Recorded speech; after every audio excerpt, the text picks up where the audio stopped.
దేవుని పరిశుద్ధమైన నామానికి స్తోత్రములు.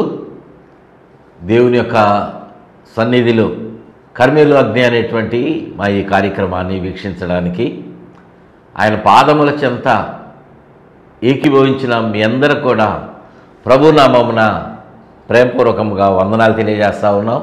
మిమ్మల్ని అందరినీ కూడా ఈ యొక్క కార్యక్రమానికి ఆహ్వానిస్తూ ఉన్నాం.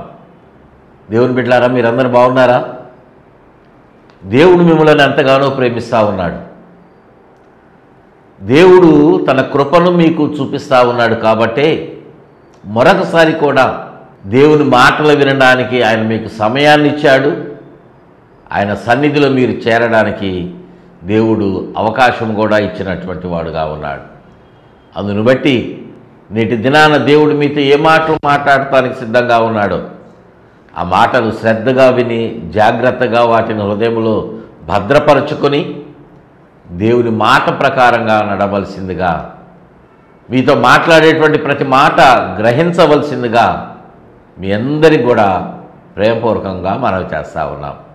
దేవుడు ఈ సందేశమును, ఈ మాటలు మీ వినికిడిలో, మన వినికిడిలో ఆశీర్వదించునుగాక. ఆమేన్. అందరం ఆమేన్ అని చెప్దామా? ఆమేన్. దేవుని యొక్క వాక్యాన్ని ధ్యానం చేసుకుందాం. బైబిల్ గ్రంథములో నూతన నిబంధనలో లూకా సువార్త 5వ అధ్యాయం మొదటి 11 వచనాలు ఒక సందర్భము వ్రాయబడినటువంటిదిగా ఉన్నది. ఎందుకంటే 11 వచనాలు చదవటానికి టీవీ మెసేజ్ కాబట్టి మనకు సమయం సరిపోదు. ఆ సందర్భం మీకు తెలిసిందే, మరొకసారి మీకు క్లుప్తంగా జ్ఞాపకం చేస్తూ ఉన్నా. యేసుక్రీస్తు వారు ఈ లోకంలో శరీరధారిగా జీవించి ఆయన లోకంలో సంచరించినటువంటి దినములలో అనేక సందర్భాలు జరిగినాయి. ఆయన అనేక స్థలములకు వెళ్ళి దేవుని యొక్క లేఖనాలను తెలియజేశారు, ప్రజలకు మేలు కలుగజేశారు. బంధకాలలో బంధించబడినటువంటి వారికి విడుదల కూడా అనుగ్రహించారు, స్వస్థత కార్యాలు జరిగించారు. ఇక్కడ యేసుక్రీస్తు వారు ఆ రీతిగా సంచరిస్తున్నటువంటి ఒక సందర్భంలో ఆయన గెన్నేసరతు సరస్సు తీరమున ఉన్నటువంటి ఆ సమయమున అక్కడ చూచినప్పుడు ఆ తీర భాగమున, ఆ సరస్సు తీరమున చూస్తే జాలరులు వారి యొక్క వలలు కడుకొనటము చూస్తూ ఉన్నారు. అక్కడ ప్రభువారు ఏ సమయాన్ని విడిచిపెట్టరు కదా. పేతురు కూడా అక్కడ ఉన్నాడు తన దోణిని పెట్టుకొని. అక్కడ పేతురు దోణి ఎక్కి కొంచెము 4 అడుగులు లోపలికి పోని అని చెప్పేసి ఆ దోణి నుండి దేవుని యొక్క మాటలను వారికి తెలియజేస్తూ ఉన్నారు, సంబోధిస్తూ ఉన్నారు. అది అయిపోయిన తర్వాత అక్కడ వ్రాయబడినటువంటి వచనములలో మొట్టమొదట అంటున్నటువంటి మాట 4వ వచనంలో, నీవు దోణిని లోతులకు నడిపించి చేపలు పట్టడానికి మీ వలలు వేయమని పేతురుతో చెప్పారు. అప్పుడు పేతురు ఏమన్నారంటే, రాత్రంతా మేము ప్రయాసపడ్డాం కానీ మాకు ఒక్క చేప కూడా దొరకలేదయ్యా, అయినా సరే నీ మాట చొప్పున మేము వల వేస్తాము అని వల వేసి విస్తారమైన చేపలు పట్టినటువంటి వాడుగా పేతురు జీవితంలో జరిగినటువంటి ఒక సందర్భము. ఆ తర్వాత పేతురికి ప్రభువారికి మధ్యలో జరిగినటువంటి సంభాషణలు, పేతురు జీవితంలో జరిగినటువంటి కార్యములు, తీసుకున్నటువంటి నిర్ణయాలు ఈ 11వ వచనం వరకు వ్రాయబడినాయి. ఒక్కొక్క వచనాన్ని మనము చూస్తూ అక్కడ పేతురు తన జీవితంలో ఎలాగా మార్పును పొందాడు, పేతురు యొక్క వ్యక్తిత్వం ఎలా ఉంది, ఆలోచన ఎలా ఉన్నాయి అనేటువంటి మాటలు మనం చదివి నేర్చుకుని, తద్వారా పరిశుద్ధాత్మ దేవుడు మనకు బోధించినటువంటి బోధను బట్టి మన జీవితాలు ఎలా ఉంచుకోవాలో ప్రభు మనకు నేర్పించబోతా ఉన్నాడు. ప్రియ దేవుని బిడ్డలారా, మనం మొట్టమొదటిగా ఈ లూకా సువార్త 5వ అధ్యాయము 8వ వచనంలో మనం ఒక మాట చదివినట్లయితే, అక్కడ సీమోను పేతురు అది చూచి యేసు మోకాళ్ళ ఎదుట సాగిలపడి, ప్రభువా నన్ను విడిచిపోము, నేను పాపాత్ముడనని చెప్పెను. ప్రియ దేవుని బిడ్డలారా, అపోస్తుడైనటువంటి పేతురు తన జీవితంలో మాట్లాడుతున్నటువంటి ఒక ఆశ్చర్యకరమైనటువంటి మాట, నేను పాపాత్ముడను అని మోకాళ్ళ మీద, ప్రభువారి ఎదుట మోకాళ్ళ మీద సాగిలపడి, నన్ను విడిచిపెట్టి వెళ్ళిపో, ఎందుకంటే నువ్వు పరిశుద్ధుడివి, నువ్వు కల్మషము లేనటువంటి వాడివి, ప్రేమించేవాడివి, నేనైతే నీకు వ్యతిరేకంగా ఉన్నా, నేను పాపముతో ఉన్నా, పాపాత్ముణ్ణి, కాబట్టి నా దగ్గర నువ్వు ఉండొద్దయ్యా, నీ దగ్గర నిలబడటానికి కూడా నాకు అర్హత లేదు, కాబట్టి నువ్వే వెళ్ళిపో నా దగ్గర నుంచి అన్నట్లుగా నేను పాపాత్ముణ్ణి అని మాట్లాడుతూ ఉన్నాడు. దేనిని బట్టి ఆ మాట పేతురు భక్తుడు మాట్లాడుతూ ఉన్నాడు అంటే, జరిగినటువంటి సందర్భం, నీ కుడి ప్రక్కన నీవు దోణిని కొంచెము లోతునకు నడిపించి నువ్వు చేపలు పట్టడానికి వలవేయి అని చెప్పినటువంటి వారుగా ప్రభువారు ఉన్నారు. ప్రియ దేవుని బిడ్డలారా, మనము మన జీవితంలో ఈ పరిస్థితుల్లోనే చాలాసార్లు మనము జీవిస్తున్నటువంటి అనుభవంలో ఉన్నాం. పేతురు చాలా తెలివి కలిగినటువంటి వాడు, చేపలు పట్టడంలో అనుభవం ఉన్నటువంటి వాడు. ఏ ప్రాంతంలో ఆ సముద్రం లోపలికి వెళ్ళినప్పుడు, లేకపోతే ఆ సరస్సు లోపలికి వెళ్ళినప్పుడు, దోణిని తీసుకుని చేపలు పట్టడానికి వెళ్ళినప్పుడు ఏ ప్రాంతంలో, ఏ ప్రదేశంలో వల వేస్తే ఎక్కడ చేపలు దొరుకుతాయి అనేటువంటిది తెలిసినటువంటి వాడు. ఎందుకంటే తరచుగా అతడు ఆ చేపలు పట్టడంలో నిమగ్నమై ఉన్నాడు కదా. అటువంటి అనుభవశాలి పేతురు భక్తుడు. కానీ ప్రభువారు చెప్పినటువంటి మాట, మేము రాత్రంతా ప్రయాసపడ్డాం, నువ్వు వలవేయమంటున్నావు కదా, కొంచెం లోపలికి నడిపించి, మేము రాత్రంతా ప్రయాసపడ్డాం కానీ మాకు ఒక్క చేప కూడా దొరకలా, అయినా సరే నీ మాట చొప్పున మేము వల వేస్తాము అనేటువంటి మాట 5వ వచనంలో కూడా మాట్లాడుతూ ఉన్నాడు. ప్రియ దేవుని బిడ్డలారా, నీ మాట చొప్పున మేము వల వేస్తాము. ప్రియ దేవుని బిడ్డలారా, మొట్టమొదట మనం చదివినటువంటి ఆ 8వ వచనం ప్రకారంగా విధేయత చూపించి పాపినని గ్రహించాడు. ఎప్పుడైతే దేవుని యొక్క మాట ప్రకారంగా పేతురు వల వేశాడో, అక్కడ వచ్చినటువంటి ఆ చేపలు ఆ ప్రదేశంలో కూడా ప్రభువారు చెప్పక మునిపే వల కూడా వేసి ఉండొచ్చు, కానీ ఒక్క చేప కూడా దొరకలా. కానీ ప్రభు మాటను బట్టి వల వేసినప్పుడు విస్తారమైన చేపలు, వల పీలిపోయేటువంటి రీతిగా పెద్ద పెద్ద చేపలు, మంచి చేపలు ఆ వలలో వెతుక్కుంటూ వచ్చి పడ్డాయి. దేవునికి మహిమ కలుగునుగాక. హల్లెలూయా. ప్రియ దేవుని బిడ్డలారా, కారణం ఏంటి?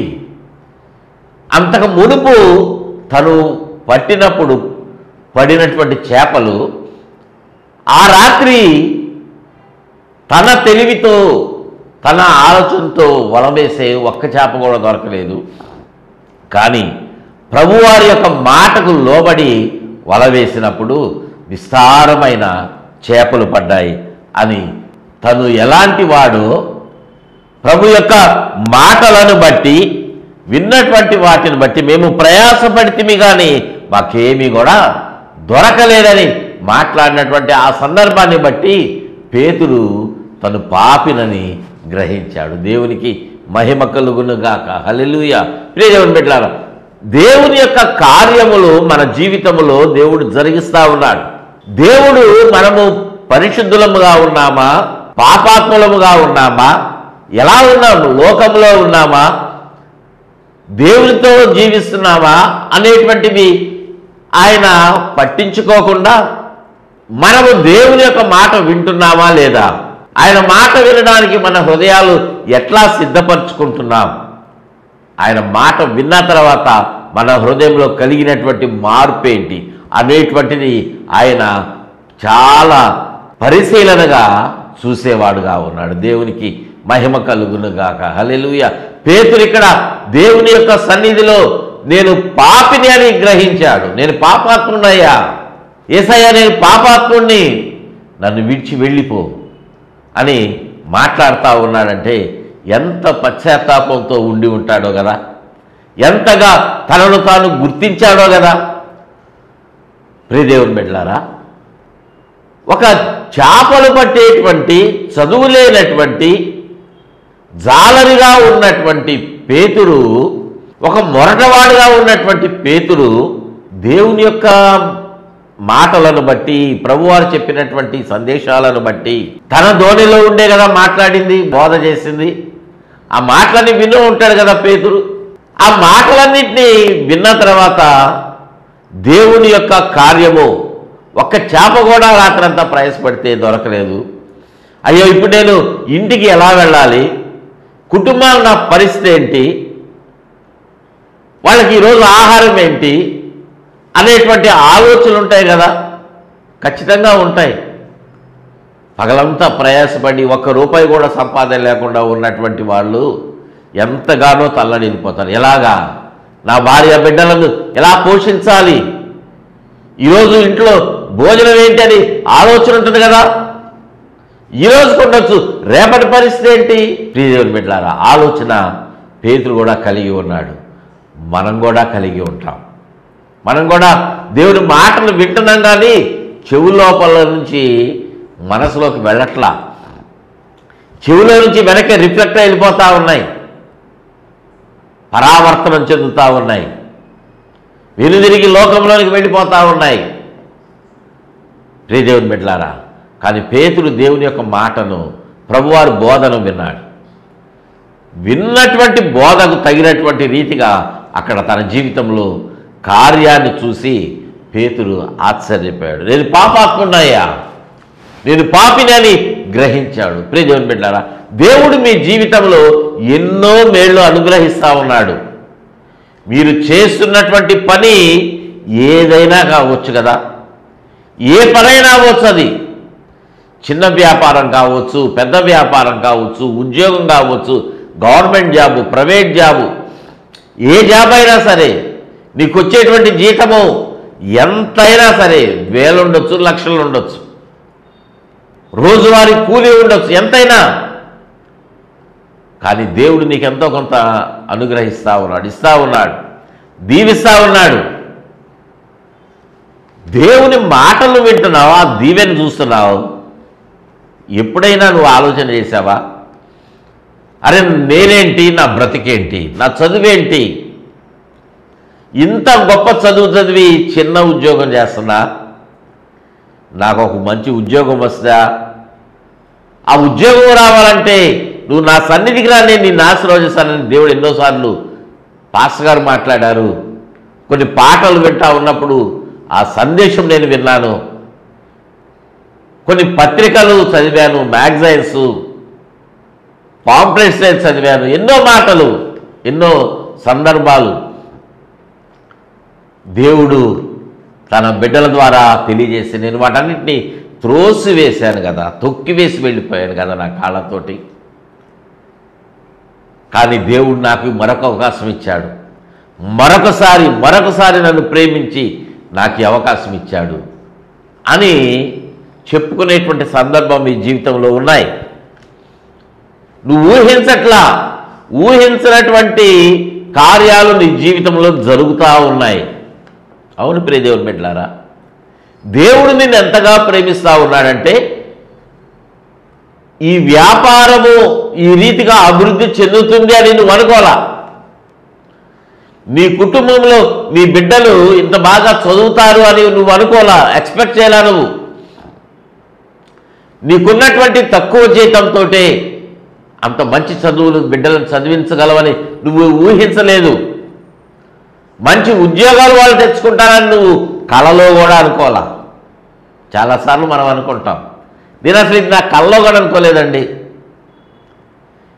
ఈ బైక్ కొనుక్కుంటానని నేను ఎక్స్పెక్ట్ చేయాలా, నా బిడ్డలకి ఇంత మంచి సంబంధం వస్తుంది, నా కూతురికి ఇంత మంచి పెళ్ళి జరుగుతుంది, ఇంత చక్కగా ఇంత మంచి అల్లుడు వస్తాడు, నా కూతురికి ఇంత మంచి భర్త వస్తాడు, లక్షల కట్నం ఇవ్వాలనుకున్నాను నేను, కానీ నా దగ్గర డబ్బులు ఎలా అని తల్లడిల్లిపోయాను. కానీ పైసా ఖర్చు లేకుండా వృధాగా నా దగ్గర నుంచి ఏమీ ఎక్స్పెక్ట్ చేయలే వాళ్ళు. ఏ కోరికలు లేకుండా మా అమ్మాయిని పెళ్లి చేసుకున్నారు. నా కూతురు పెళ్ళి ఊహించినటువంటి దానికంటే ఊహించినటువంటి దానిగా ఘనంగా జరిగింది. అంటే అసలు నేను ఎక్స్పెక్ట్ చేయని రీతిగానే జరిగింది. నా పిల్లవాడు, నా కొడుకు మంచి చదువు చదువుకున్నాడు. ఏ అలవాట్లు కూడా నేర్చుకోలే. మా కన్నీటిని చూశాడు దేవుడు. మా జీవితంలో ఈ ఆశీర్వాదము. అసలు ఇల్లు లేదు మాకు, కానీ అద్దె ఇంట్లో ఉండి ఎన్నో ఇబ్బందులు పడ్డాం. కానీ దేవుడు ఒక మంచి ఇల్లు ఇచ్చాడు, ఒక చిన్న ఇల్లు ఇచ్చాడు అని అడిగితే చెప్పేటువంటి సాక్ష్యాలు మీ దగ్గర చాలా ఉన్నాయి. ప్రియ దేవుని బిడ్డలారా, ఊహించినటువంటి కార్యాలు మీ జీవితంలో జరిగాయి, జరుగుతూ ఉన్నాయి. అవును ప్రియ దేవుని బిడ్డలారా, మీరు ఊహించలా. మీరు అంటారు, అసలు ఇది నా జీవితంలో జరుగుతుందని నేను ఎక్స్పెక్ట్ చేయలేదండి అని చెప్పేవాడు. నా జీవితంలో ఎన్నో ఉన్నాయి అలాగా. నా జీవితంలో లెక్క పెడతా ఉంటే అసలు వాటిని లెక్క పెట్టలేవు, కౌంట్లెస్ అనమాట. ఒకదాని మించింది ఒకటి, ఒకదాని మించినది ఒకటి దేవుడు అనుగ్రహించాడు, అనుగ్రహిస్తూనే ఉన్నాడు. ప్రియ దేవుని బిడ్డలారా, మన దేవుడు అంతగా ప్రేమిస్తూ ఉన్నాడు. అటువంటి ప్రేమిస్తున్నటువంటి దేవుని సన్నిధిలో నువ్వు ఆలోచన చేశావా, నాకు యోగ్యత లేదు, అర్హత లేదు, కానీ దేవుడు నాకు ఇస్తున్నాడు. నేను పాపినయ్యా, ఈ దీవెన పొందుకోవటానికి నాకు అర్హత లేదు నాయన, అయినా సరే నువ్వు నన్ను ఆశీర్వదించావు అని నువ్వు ఎప్పుడైనా పశ్చాత్తాపడ్డావా ప్రియ దేవుని బిడ్డ? ఎప్పుడైనా నువ్వు దేవుని సన్నిధిలో కన్నీరు విడిచి ప్రార్థన చేశావా? పేతురు ఇక్కడ నేర్పిస్తా ఉన్నాడు. పేతురు భక్తుడు దేవుని యొక్క సన్నిధిలో జరిగినటువంటి ఆ కార్యాన్ని చూసి, నేను పాపాత్ముడిని, నన్ను విడిచిపెట్టి వెళ్ళని దేవుని సన్నిధిలో అక్కడ యేసయ్య దగ్గర వేడుకుంటూ ఉన్నాడు. దేవునికి మహిమ కలుగునుగాక, హల్లెలూయా. ఈ లూకా సువార్త 5వ అధ్యాయం 5వ వచనంలో, నీ మాట చొప్పున మేము వల వేస్తాము. మొట్టమొదటి 8వ వచనంలోనేమో నేను పాపాత్ముడని గుర్తించాడు. 5వ వచనంలో జరిగినటువంటి సందర్భం కూడా మనం చెప్పుకున్నాం కదా. అక్కడ దోణిను లోతునకు నడిపించి చేపలు పట్టడానికి మీ వలలు వేయమని చెప్పినప్పుడు పేతురు ఏమంటున్నాడు? 5వ వచనంలో, మేము రాత్రంతా ప్రయాసపడ్డాము ఏలినవాడా, అయినా సరే ఒక చేప కూడా మాకు దొరకలా, నీ మాట చొప్పున వల వేస్తాం. నీ మాట చొప్పున అంటే యేసయ్య చెప్పినటువంటి మాటకు లోబడి వల వేశాడు. అంటే యేసయ్య చెప్పినటువంటి మాటకు లోబడి వల వేశాడంటే ప్రభు యొక్క మాటకు విధేయత చూపించాడు. ప్రియ దేవుని బిడ్డలారా, దేవుని యొక్క మాటకు విధేయత చూపించడం పేతురు ద్వారా మనం నేర్చుకోవాలి. ఈ సందర్భంలో మనం ఎలా ఉన్నాము, ఎలా ఉంటున్నాము? మనము వ్యాపార విషయంలో కానీ, బిడ్డల విషయంలో కానీ మన సొంత ఆలోచనలే. మన ఉద్యోగ విషయంలో నేను చాలా తెలియగలిగిన వాడిని, నాకు నువ్వు చెప్పేది ఏంటి అన్నట్లు తల్లిదండ్రులను కానీ, బంధువులను, స్నేహితులను, పెద్దవాళ్ళని అవమానకరంగా మాట్లాడినటువంటి దినాలు కూడా మన జీవితంలో కొన్ని సందర్భాలు ఉంటాయి. నువ్వేంట్రా నాకు చెప్పేది అంటారు కొంతమంది. అసలు ఏం చెప్తున్నారో ఆలోచన చేయరు. దేవుడు అంటారు. ఏంది దేవుడు కనిపించకుండా మాట్లాడుతున్నాడు? ఇవన్నీ ఒట్టి బోటకు మాటలు. దేవుడున్నాడా అని అడిగేవాళ్ళు కొంతమంది ఉన్నారు. ప్రియ దేవుని బిడ్డలారా, మనము దేవుని యొక్క మాటకు, మనకు చెప్పేటువంటి మాటకు మనము విధేయత చూపించాలి. మన జీవితంలో మన కన్నుల ఎదుట దేవుని యొక్క కార్యాలు ఎన్నో చూస్తూ ఉన్నాం, ఎన్నో వింటున్నాం, సాక్ష్యాలు వింటున్నాం. ఆదివారం మందిరానికి వెళ్తే సాక్ష్యం, ఒక ఓపెన్ మీటింగ్కి వెళ్తే అక్కడ సేవకులు చేసినటువంటి ప్రార్థనలను బట్టి వారి జీవితాల్లో కలిగినటువంటి మార్పులు, పొందినటువంటి మేళ్ళు, ఎన్నో సాక్ష్యాలు, వాళ్ళ జీవితాల్లో వాళ్ళు జరిగినటువంటి కార్యాలు చెప్తా ఉన్నారు. అంటే వాళ్ళు దేవునికి ఎలా విధేయత చూపించారు వాళ్ళు చెప్తా ఉన్నారు.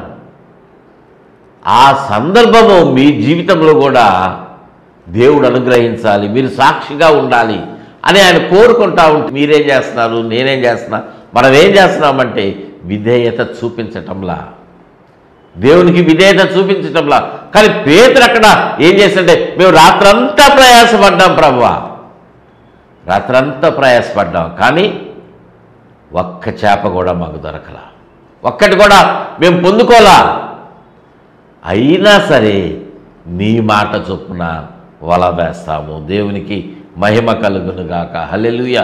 లేఖనములో ఏ మాట నువ్వు విన్నావో, దేవుని యొక్క వాక్యము సేవకులు, మీ పాస్టర్ గారు, సంఘ కాపరి, లేకపోతే మీరు ప్రార్థనలో ఉన్నప్పుడు ఏ మాటలు మీరు వింటున్నారు, పాటలు పాడుతున్నప్పుడు ఆ పాటలలో ఉన్నటువంటి భావం ఏంటో, నువ్వు వాక్యం చదువుతున్నప్పుడు, దేవుని యొక్క పుస్తకాలు చదువుతూ ఉన్నప్పుడు, సందర్భాలు వింటా ఉన్నప్పుడు, పాంప్లెట్స్ కరపత్రికలు చదువుతున్నప్పుడు, మ్యాగజైన్స్ చదువుతున్నప్పుడు అనేక సార్లు దేవుడు మీతో మాట్లాడుతూనే ఉన్నాడు. కానీ మీరు విధేయత చూపించట్లా.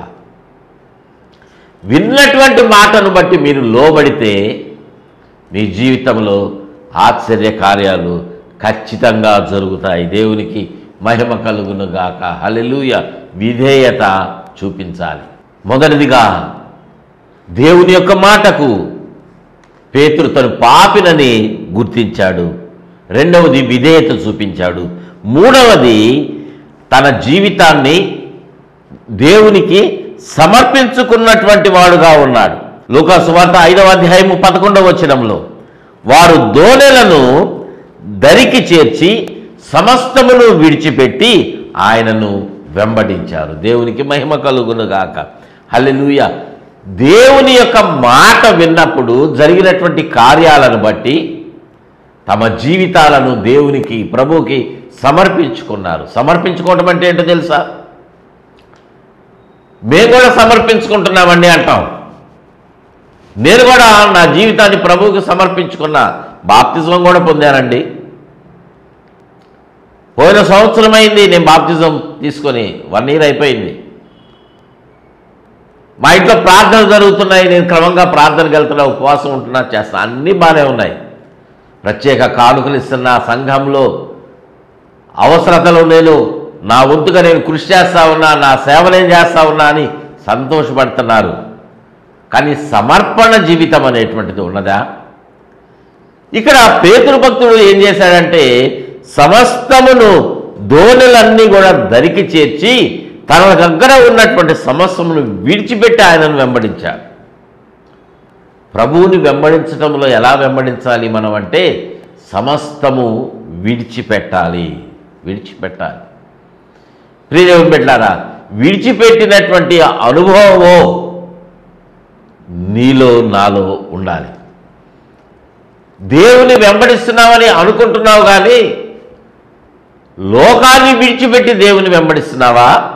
లోకముతో అడుగు వేస్తూ దేవుణ్ణి కూడా వెంబడిస్తున్నావా? దేవునితో కూడా అడుగు వేస్తా ఉన్నావా? ఆలోచన చేయండి. లోకముతో నడుస్తూ, లోకాన్ని కూడా ప్రేమిస్తూ, దేవుని కూడా, యేసయ్యను కూడా ప్రేమిస్తున్నటువంటి వారు చాలామంది ఉన్నారు. లోకములో అడుగులు వేస్తూ దేవునితో కూడా అడుగులు వేస్తున్నటువంటి వాళ్ళు చాలామంది ఉన్నారు. లోకాన్ని ప్రేమిస్తూ యేసయ్యను ప్రేమిస్తున్నటువంటి వారు చాలామంది ఉన్నారు. ప్రియదేవుని బిడ్డలారా, లోకములోనే ఉంటూ దేవునితో కూడా ఉంటున్నారని అనుకుంటున్నారు చాలామంది. కానీ దేవుడు మిమ్మల్ని విడిచిపెట్టి వెళ్ళిపోయాడన్న సంగతి మీరు గుర్తించట్లా. యేసయ్య మిమ్మల్ని విడిచిపెట్టి వెళ్ళిపోయాడు ఎప్పుడో, అది గుర్తుపెట్టుకోవట్లా, మీరు గుర్తించట్లా. ఏంటి నాకు అన్నీ ఇలా వస్తున్నాయి, ఇలాంటి వ్యతిరేకతలు ఉన్నాయి, నా ప్రార్థన ఆలకించటం లేదా, నేను కానుకలు ఇచ్చానా దేవుడు ఏంటి అని అనుకుంటున్నారు మీరు, కానీ వాస్తవాన్ని గుర్తించట్లా. సమస్తమును విడిచిపెట్టి పేతురు ప్రభువుని వెంబడించారు. దేవునికి మహిమ కలుగునుగాక. హల్లెలూయా. నాలుగవదిగా త్వరగా మనము చూద్దాము. నాలుగవది చూసినట్లయితే మత్తయి సువార్త 16వ అధ్యాయము 16వ వచనంలో మనం చదివినట్లయితే, అందుకు సీమోను పేతురు, నీవు సజీవుడవగు దేవుని కుమారుడమైన క్రీస్తు అని చెప్పెను. ప్రియదేవుని బిడ్డలారా, అక్కడ జరిగినటువంటి సందర్భాన్ని ఒకసారి మీకు జ్ఞాపకం చేసి మరొక మాటలోనికి మనము ముందుకు కొనసాగుతాం. యేసుక్రీస్తు వారు అక్కడ ఉన్నటువంటి తన శిష్యులను చూసి ఒక ప్రశ్న వేస్తా ఉన్నారు. ఈ యొక్క జనులు నన్ను గురించి ఏమనుకుంటా ఉన్నారు?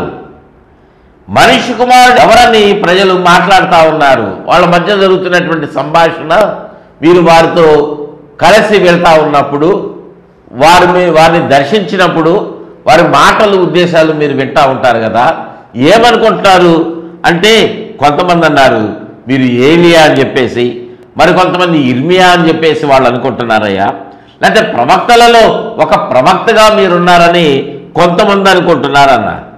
అలాగ వాళ్ళ మాటలు మాట్లాడిన తర్వాత ప్రభువు అంటున్నారు మీరేమనుకుంటున్నారు అని తన శిష్యుల్నే డైరెక్ట్గా ప్రభువారు అడిగారు. అడిగినప్పుడు అప్పుడు పేతురు అంటున్నాడు, నీవు సజీవుడు వగు దేవుని కుమారుడువైన క్రీస్తువు. దేవునికి స్తోత్రం చెల్లిద్దాం. హల్లెలూయా. నువ్వు సజీవుడవైన దేవుని కుమారుడవు. ఈ మాట పేతురులాగా నువ్వు మాట్లాడగలిగినటువంటి దినము ఉండాలి, ఆ రోజు ఉండాలి. దేవుని యొక్క కార్యాలు నీ జీవితంలో ఆయన మేళ్ళు ఆశీర్వాదాలు మీకు ఎన్నో ఇస్తూ ఉంటా, మీరు పొందుకుంటా ఉన్నారు కదా. దేవుడిచ్చినటువంటి ఆశీర్వాదాలు, అనారోగ్యంతో ఉన్నప్పుడు మీరు ప్రార్థన చేస్తే మీకు స్వస్థత వచ్చింది. మీరు ఊహించినటువంటి కార్యాలు, విజయాలు మీ జీవితంలో జరిగాయి. తలంచడానికి అసలు మా జీవితంలో ఇది జరుగుతుంది అని అనుకోవటానికి కూడా అవకాశం లేనటువంటివి మా జీవితంలో అటువంటి ఆశీర్వాదాలు దేవుడిచ్చాడు. మేము ఒక ఇంటిలో, సొంత ఇంట్లో ఉంటామనుకోలేదండి, కానీ ఒక మంచి ఇల్లు ఇచ్చాడు దేవుడు. మా బ్రతికంతా అద్దిల్లే అనుకున్నాం. ప్రియదేవుని బిడ్డలారా, కానీ దేవుడు మీకు ఊహించినటువంటి ఆశీర్వాదం ఇచ్చాడు. ప్రియదేవుని బిడ్డలారా, ఇదంతా దేవుడు మీకు ఊహించినటువంటివిగా అనుగ్రహిస్తూ ఉన్నాడు. మరి మీరు సత్యానికి గుర్తిస్తున్నారా? యేసయ్య ఇది ఇచ్చాడు, యేసే ఇచ్చారు అనేటువంటి సత్యం మీరు గుర్తించారా? సత్యమును గుర్తించట్లా. పేతురు అంటున్నాడు నీవు సజీవుడైన దేవుని కుమారుడవు. సత్యమును గ్రహించాడు, గుర్తించాడు. దేవునికి మహిమ కలుగును గాక. హల్లెలూయా. అది పేతురు యొక్క వ్యక్తిత్వం. పేతురు ప్రభువుని, సత్యాన్ని గుర్తించిన వాడుగా ఉన్నాడు. దేవునికి మహిమ కలుగును గాక. హల్లెలూయా, హల్లెలూయా. ప్రార్థన చేసుకుందామండి. ప్రేమ కలిగిన తండ్రి, ప్రభువా మీకు వందనాలు నాయన, మీకే స్తోత్రాలు స్తోత్రాలు స్తోత్రాలు. ఈ మాటలు ప్రభువా, పేతురుని గురించినటువంటి మాటలు మేము విన్నాం. ఆ మాటలు మేము విని విడిచిపెట్టకుండా మా హృదయాలలో భద్రపరచుకుని మేము విన్నటువంటి మాటలను బట్టి వాటిని మరలా ధ్యానం చేసుకుని పేతురు కలిగినటువంటి ఆ లక్షణాలు, ఆ వ్యక్తిత్వము, ఆ గుణగణములు మేము కూడా కలిగి జీవించడానికి, మీకు సాక్షులుగా ఉండటానికి మమ్మల్ని అందరినీ సిద్ధపరచండి.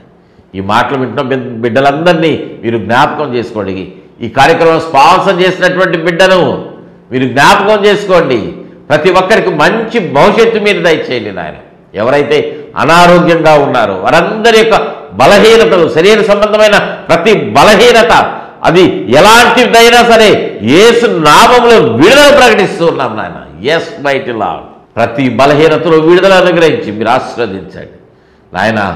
ఉద్యోగం చేస్తున్న బిడ్డలందరినీ మీరు జ్ఞాపకం చేసుకోండి. ఉన్నత స్థలంలో నిలవబెట్టండి. ఉద్యోగముల కొరకు ప్రయత్నం చేస్తున్నటువంటి ప్రతి ఎవరి బిడ్డను మీరు దీవించి ఆశీర్వదించండి. వివాహం కొరకు ఎదురు చూస్తున్నటువంటి ప్రతి ఒక్కరిని మీరు దీవించి సాటి అయిన భాగస్వామిని, మీ యందు భయభక్తులు కలిగినటువంటి వారిని వారికి అనుగ్రహించి వారి కుటుంబాలు మీరు కట్టండి. చదువుకుంటున్నటువంటి బిడ్డలకు జ్ఞానాన్ని అనుగ్రహించండి నాయన. మంచి ఆరోగ్యంతో నింపి ప్రభువా, ఈ లోకరీతి ఆశీర్వాదములు మాత్రం కాదు నాయన, పర సంబంధమైన దీవెనలు మెండుగా దయచేయమని మమ్మల్ని అందరినీ మీకే సమర్పించుకుంటూ యేసే శ్రేష్టమైన నామమున అడిగి వేడుకుంటున్నాము తండ్రి. ఆమేన్, ఆమేన్, ఆమేన్. God bless you all.